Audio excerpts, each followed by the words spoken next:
Sri Krishnaya Paramatmane Namaha. Mahabharatham, Chapter 6. The marriage of Devayaani.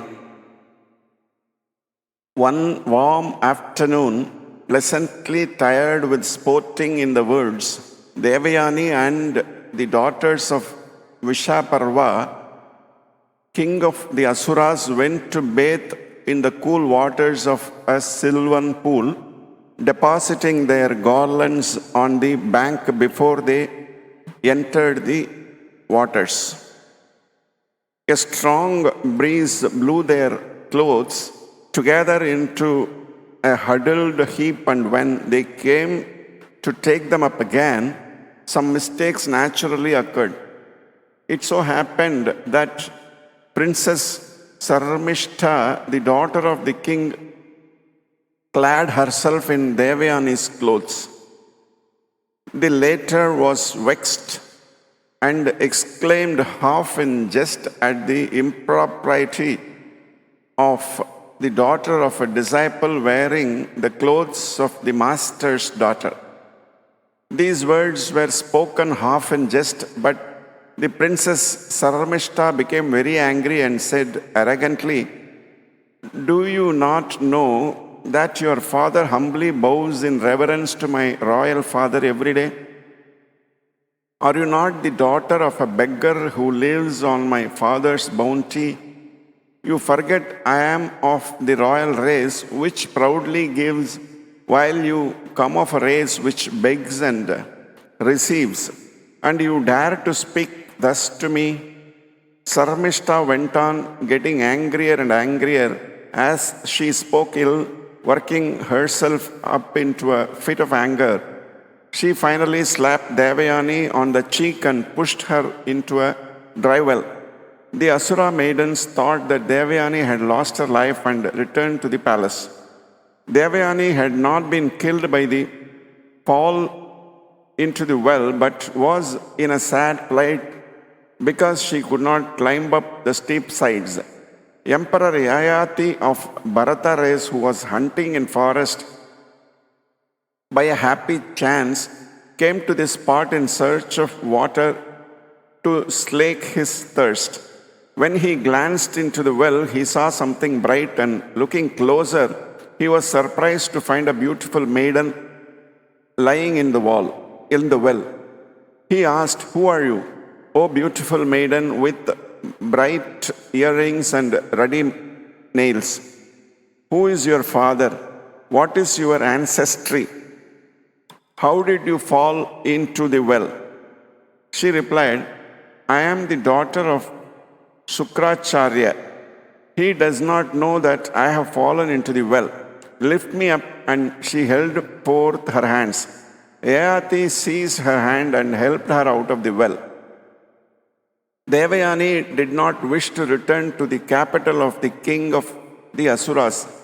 She did not feel it safe to go there, as she pondered again and again on Sarmishta's conduct. She told Yayati, "You have held a maiden by her right hand, and you must marry her. I feel that you are in every way worthy to be my husband." Yayati replied, "Loving soul, I am a Kshatriya and you are a Brahmana maiden. How can I marry you? How can the daughter of Shukracharya, who is worthy to be the preceptor of the whole world, submit to be the wife of a Kshatriya like myself? Revered lady, return home." Having said these words, Yayati went back to the capital. A Kshatriya maiden could marry a Brahmana according to the ancient tradition, but it was considered wrong for a Brahmana maiden to marry a Kshatriya.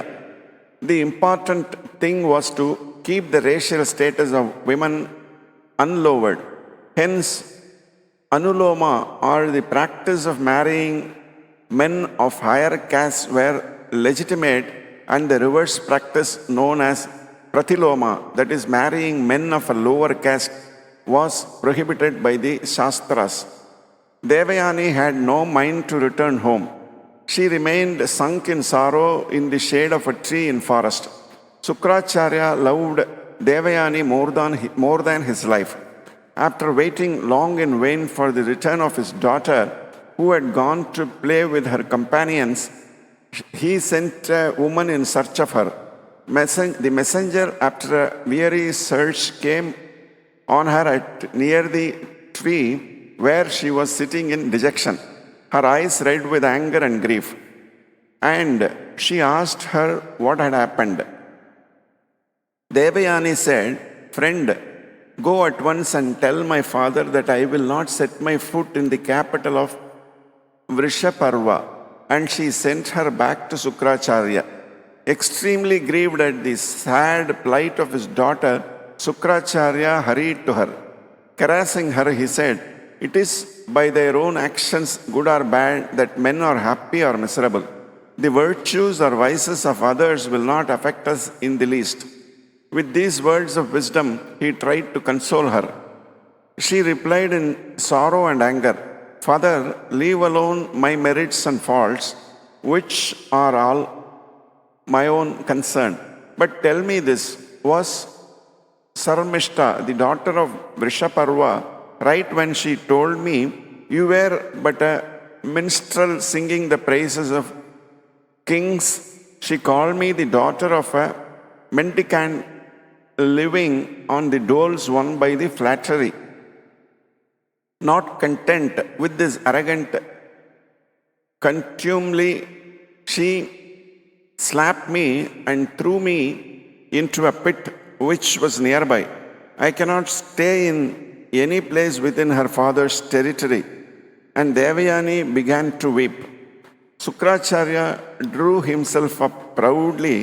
"Devayani," he said with dignity, "you are not the daughter of a court minstrel.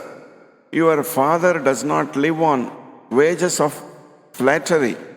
You are the daughter of one who is reverenced by all the world. Indra, the king of the gods, knows this, and Vrishaparva is not ignorant of his debt to me. But no worthy man extols his own merits, and I shall say no more about myself. Arise, you are a peerless gem among women, bringing prosperity to your family. Be patient, let us go home."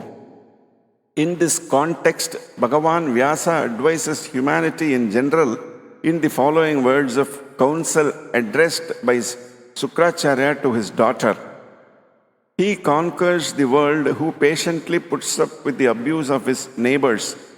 He who controls his anger, as a horseman breaks an unruly horse, is indeed a charioteer, and not he who merely holds the reins, but let the horse go whither it would.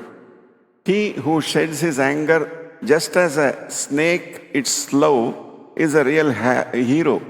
He who is not moved despite the greatest torments inflicted by others will realize his aim.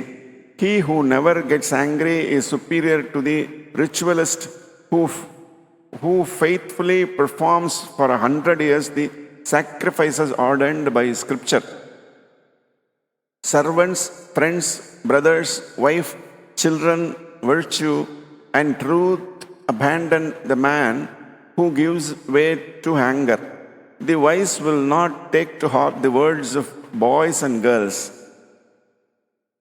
Devayani humbly told her father, "I am indeed a little girl, but I hope not too young to benefit by the great truth taught by you. Yet it is not proper to live with persons who have no sense of decency or decorum. The wise will not keep company with those who speak ill of their family, however rich they may be.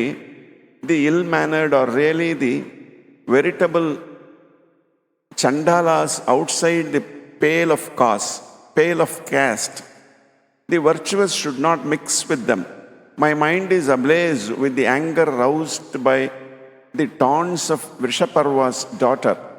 The wounds inflicted by weapons may close in time, scalds may heal gradually, but words inflicted by words remain painful as long as one lives."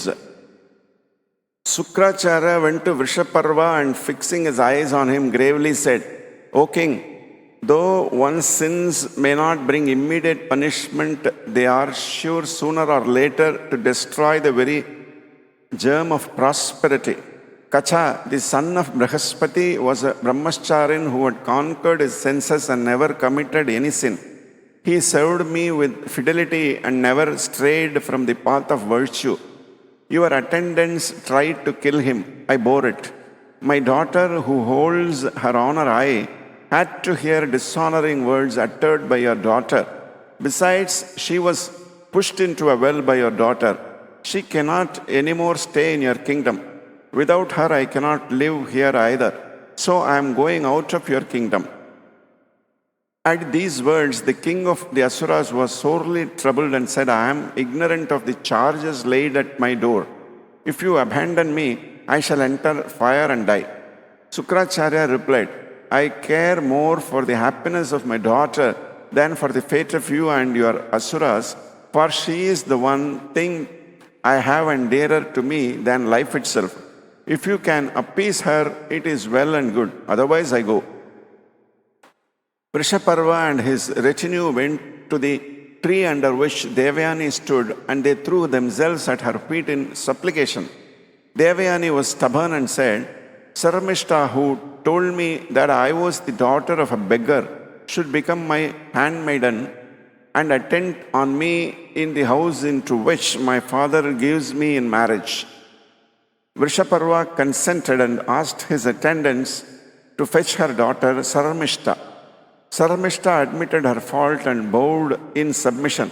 She said, Let it be as my companion Devayaani desires. My father shall not lose his preceptor for a fault committed by me. I will be her attendant. Devayaani was pacified and returned to her house with her father. On another occasion also Devayaani came across Yayati. She repeated her request that he should take her as his wife, since he had clasped her right hand. Yayati again repeated his objection that he, a Kshatriya, could not lawfully marry a Brahmana. Finally, they both went to Sukracharya and got his assent to their marriage. This is an instance of the Pratiloma marriage, which was resorted to on exceptional occasion. The Shastras no doubt prescribe what is right and forbid what is wrong, but a marriage once affected cannot be made invalid. Yayati and Devayaani spent many days in happiness. Sarmishta remained with her as an attendant. One day Sarmishta met Yayati in secret and earnestly prayed to be taken also as his wife. He yielded to her prayer and married her without the knowledge of Devayaani. But Devayaani came to know of it and was naturally very angry. She complained to her father, and Sukracharya in his rage cursed Yayati with premature old age. Yayati, thus suddenly stricken with age in the very prime of his manhood, begged so humbly for forgiveness that Sukracharya, who had not forgotten Devayaani's rescue from the well, at last relented. He said, O king, you have lost the glory which is youth. The curse cannot be recalled.